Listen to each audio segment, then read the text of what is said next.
saudara terkasih dalam Kristus, semoga saya menjumpai Anda dalam keadaan sehat walafiat, tetap semangat, tetap bersukacita karena Tuhan akan datang.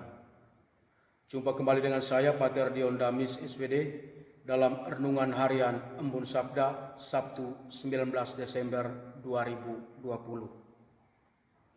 Bapak Ibu Saudara-saudara terkasih dalam Kristus, manusia cenderung lebih mudah terpengaruh oleh hal-hal atau peristiwa-peristiwa negatif dari hal-hal positif.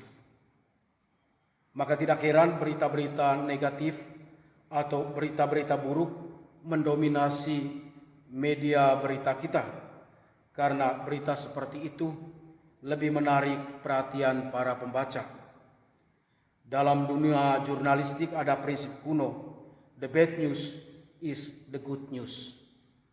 Berita negatif atau hal-hal buruk menjadi berita yang baik dari segi nilai berita. Kita juga tahu dalam pengalaman sehari-hari, membicarakan keburukan orang, bergosip tentang kejelekan orang lain menjadi tema yang lebih menarik daripada berbicara soal kebaikan seseorang. Bias negatif ini dapat mempengaruhi perasaan, pikiran, dan tindakan kita. Akibatnya, orang mencurahkan energi dan perhatian pada hal-hal yang negatif sampai kadang-kadang mengabaikan hal-hal positif, bahkan sampai ragu-ragu dan tidak percaya pada hal-hal positif dalam hidup, termasuk meragukan kebenaran kabar gembira yang datang dari Tuhan. Seringkali situasi hidup yang berat dan keterbatasan manusiawi membuat kita ragu pada kuasa Tuhan. Warta gembira hari ini mengingatkan kita kembali bahwa apa yang tidak mungkin bagi manusia, mungkin bagi Tuhan. Bacaan-bacaan hari ini berisi cerita yang hampir sama tentang kabar gembira dari Tuhan kepada keluarga-keluarga yang sedang dirundung masalah rumah tangga yang pelik untuk zamannya, yaitu kemandulan istri mereka. Kemandulan pada zaman itu sering dipandang sebagai aib dan kutukan Tuhan. Malaikat Tuhan memberikan warta gembira kepada Manoah dalam kitab Hakim-Hakim dan kepada Zakaria dalam Injil Lukas tentang kelahiran anak laki-laki dari istri mereka yang mandul. Anak ini akan lahir bukan semata-mata untuk menghapus aib keluarga, tetapi untuk melaksanakan tugas mulia yang telah direncanakan Allah bagi umatnya. Simson disiapkan untuk membebaskan orang Israel dari tirani Filistin, sedangkan Yohanes diutus Allah untuk membuat banyak orang Israel berbalik kepada Tuhan dan menyiapkan suatu umat yang layak bagi Tuhan, mempersiapkan kedatangan Mesias. Menarik untuk merefleksikan tanggapan Zakaria ketika mendengar kabar gembira ini.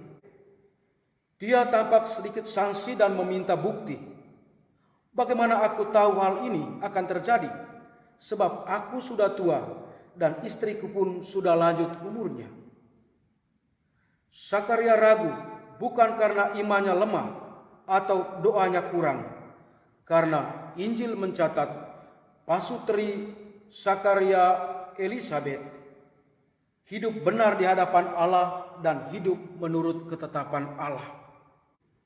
Zakaria ragu pertama-tama karena berita gembira itu terlalu baik, terlalu tinggi, bahkan mustahil untuk diwujudkan dalam konteks keterbatasan mereka sebagai manusia. Zakaria tidak percaya pada rencana Tuhan yang lebih mulia, maka ia meminta tanda.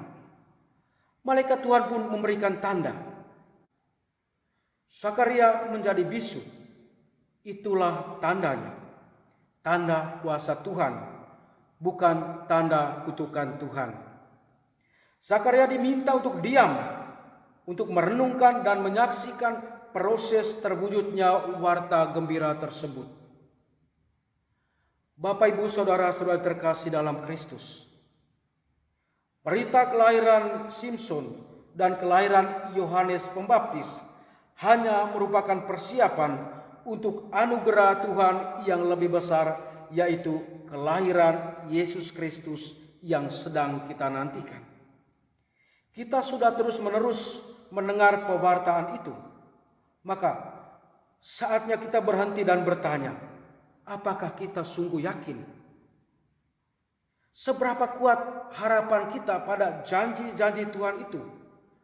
Apakah di tengah situasi yang serba terbatas, penuh penderitaan, penuh tantangan terutama karena COVID-19, kita masih mampu melihat seberkas cahaya harapan pada janji-janji Tuhan itu? Memang untuk beriman pada janji-janji Tuhan dalam situasi seperti sekarang ini tidak gampang. Situasi dan pengalaman kita, berita-berita dan kejadian-kejadian di sekitar kita lebih mudah membuat kita pesimis, putus asa, dan kehilangan harapan. Meskipun demikian, Tuhan tak henti-hentinya memberikan kita janji dan harapan. Bukan semata-mata janji untuk membebaskan kita dari segala penderitaan hidup, tetapi janji untuk mendampingi dan memberikan kita kekuatan untuk menjalani hidup yang penuh penderitaan itu. Kedua bacaan hari ini memberikan kita pesan bahwa Tuhan bisa saja menggunakan keterbatasan, penderitaan, dan kesulitan kita untuk suatu rencana yang lebih mulia dan lebih tinggi. Dia menggunakan kemalangan keluarga Manoah dan keluarga Zakaria dan Elisabet untuk satu tujuan atau rencana Tuhan yang lebih mulia, yaitu demi keselamatan banyak orang. Seringkali Tuhan menggunakan pengalaman pahit, kesulitan, tantangan, dan keterbatasan kita untuk suatu tujuan yang lebih mulia. Sehingga di tengah penderitaan dan kesulitan, kita juga ditantang untuk melihat rencana yang lebih besar, kehendak Tuhan yang lebih besar untuk kita di balik semua peristiwa itu. Maka saudara-saudara terkasih, semoga di tengah situasi sulit dan serba tak mungkin, kita tetap yakin bahwa bagi Tuhan dan bersama Tuhan tidak ada yang mustahil. Tuhan sertamu. Semoga saudara-saudara sekalian dilindungi, dibimbing, dan diberkati oleh Allah yang Maha Kuasa, Bapa dan Putra dan Roh Kudus. Amin.